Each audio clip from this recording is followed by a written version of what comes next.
देखिए, कल सदन में वक्फ संशोधन अधिनियम 2024 जो पेश हुआ, वो लोकसभा में जो पास हुआ है, इसका पूरा देश का आम मुसलमान, पिछड़ा पासमानदा मुसलमान इसका स्वागत करता है। प्रायोजक हैं cancer healer centre, a new beginning. ये देखिए, वक्फ अमेंडमेंट एक्ट आज मुसलमानों के लिए बहुत अहम था, बहुत जरूरी था। जिस तरीके से वक्फ बोर्ड की जमीनों के का मिसमैनेजमेंट हो रहा था, उसके ऊपर अवैध कब्जे हो रहे थे। कुछ खास लोगों ने, कुछ खास ग्रुप्स ने वक्फ की संपत्तियों को अपनी जागीर समझ लिया था। ये अमेंडमेंट इस तमाम चीजों में सुधार लाने का काम करेगा। वक्फ की जमीन जो है, ये खुदा की जमीन है। ये मुस्लिम समाज के वेलफेयर के लिए, उनके डेवलपमेंट के लिए इस्तेमाल होनी चाहिए। वक्फ के माध्यम से आम गरीब मुसलमानों का भला होना चाहिए।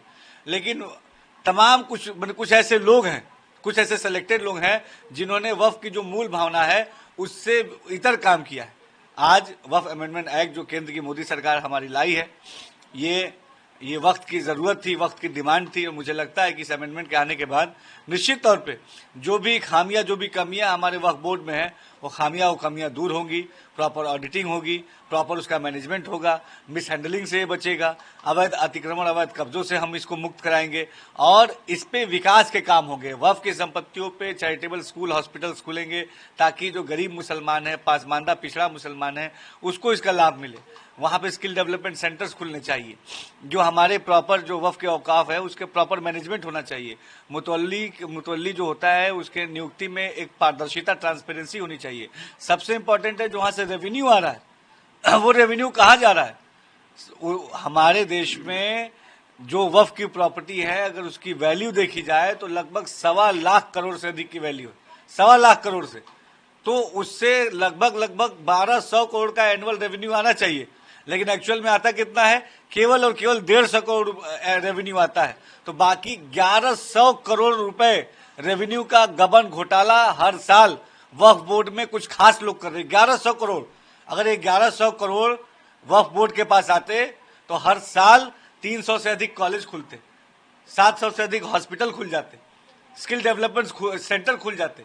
इससे किसका भला होता? इससे मुसलमान का ही भला होता। तो ये लोग जो विरोध कर रहे हैं, ये वही लोग हैं जो नहीं चाहते ये जो 1100-1200 करोड़ का हर साल का गबन है, इस गबन को, ये गबन रुके। ये वही लोग हैं जो इसका विरोध कर रहे हैं। निश्चित तौर पे इसको जो नाम दिया गया उम्मीद, unified management, empowerment, efficiency and development, ये जो नाम इसको दिया गया, ये बहुत सटीक नाम है। उम्मीद, ये उम्मीद की एक किरण है जिसको किरण रिजिजू जी ने पेश किया। मोदी जी ने एक उम्मीद की किरण दी और ये उम्मीद की किरण हमारे मुस्लिम समाज के जीवन में नई खुशियां लाएगा, उनके जीवन में विकास लाएगा, उनके जीवन में तरक्की लाएगा। और वक्फ के माध्यम से जो उनको अधिकार मिलने चाहिए, जो उनकी सुविधाएं मिलनी चाहिए, ये सुविधाएं, ये उम्मीद जो वक्फ अमेंडमेंट एक्ट है उनके जीवन तक पहुंचाने का काम करेगा। आप लोग कह रहे हैं कि उम्मीद की किरण है, वहीं कांग्रेस हमारे अधिकारों पर हमला है, इससे मुसलमान समुदाय और वक्फ दोनों को नुकसान होने वाला है। ये दिन इतिहास के काले दिन के रूप में दर्ज होगा और अदालत जाएंगे और इस विधेयक के खिलाफ लड़ाई करेंगे। देखिए, बहुत हैरत की बात है, मैं खासतौर पर अपने मुस्लिम समाज के तमाम नेता जो अलग अलग दल में, भले हम अलग अलग दल में हैं, लेकिन हमारे दिलों में मुस्लिम समाज की डेवलपमेंट की बात होनी चाहिए। लेकिन बड़े अफसोस की बात है कि राजनीति में हम इतने अंधे हो गए हैं कि हमने अपने आंखों पे काली पट्टी बांध दी है और हम ये नहीं देख पा रहे हैं कि इस अमेंडमेंट की कितनी जरूरत थी। मैं सवाल पूछता हूं तमाम अपने विरोधी जो दल के जितने भी नेता हैं, खासतौर पर जो मुस्लिम समाज के नेता हैं, कि वो जरूर बताएं कि मैं एग्जाम्पल के तौर पर उत्तर प्रदेश को लेता हूं। उत्तर प्रदेश में 75 जनपद है, हर जनपद में हजारों वक्फ की जो है प्रॉपर्टीज है। कितनी वक्फ की प्रॉपर्टीज पे चैरिटेबल हॉस्पिटल खुले, यही बता दें।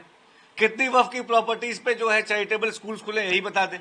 कितनी वक्फ जो हमारे मुस्लिम समाज के खिलाड़ी हैं, उनके अच्छी व्यवस्थाओं के लिए कितने वक्फ की लैंड पे जो है स्टेडियम खुले हैं या स्पोर्ट्स एकेडमीज खुले, यही बता दें।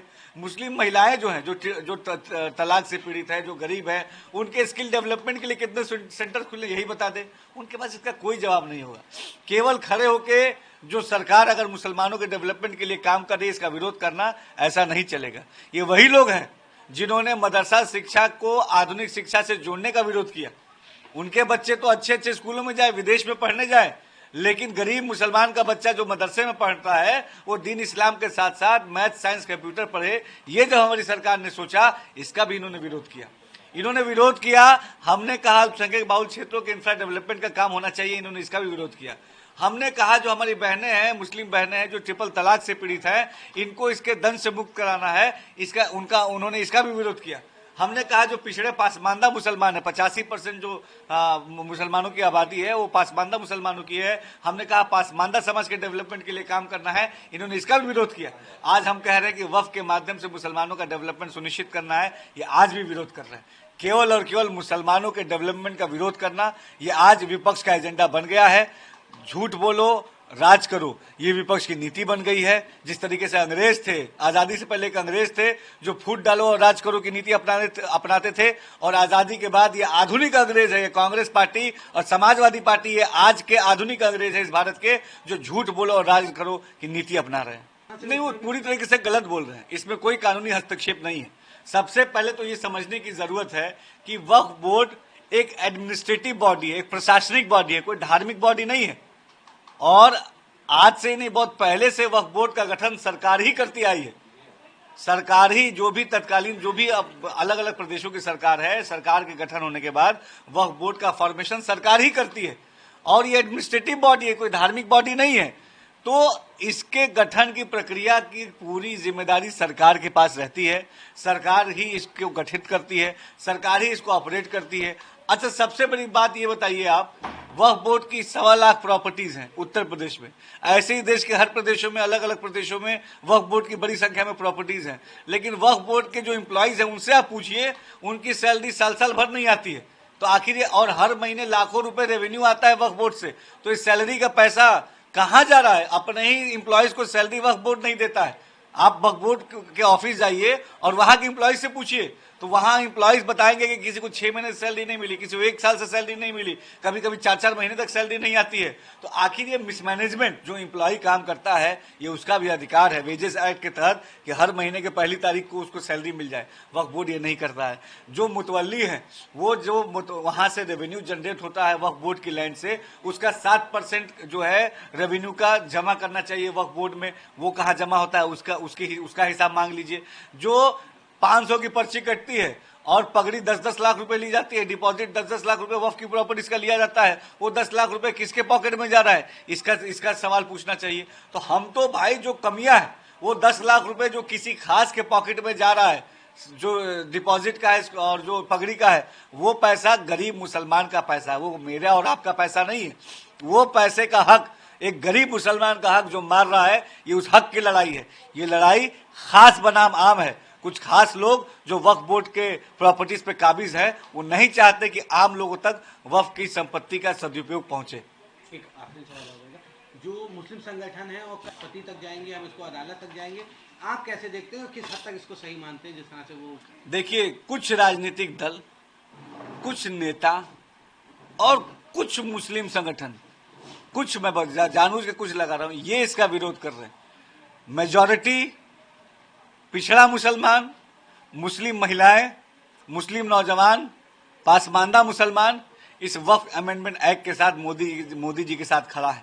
क्योंकि वक्फ के नाम पे जो धांधली है, ये बंद हो जाएगी, इसीलिए कुछ लोग परेशान हैं। और ये धांधली बंद होनी चाहिए ताकि मुसलमानों का डेवलपमेंट हम सुनिश्चित कर सकें। प्रायोजक हैं cancer healer centre, a new beginning.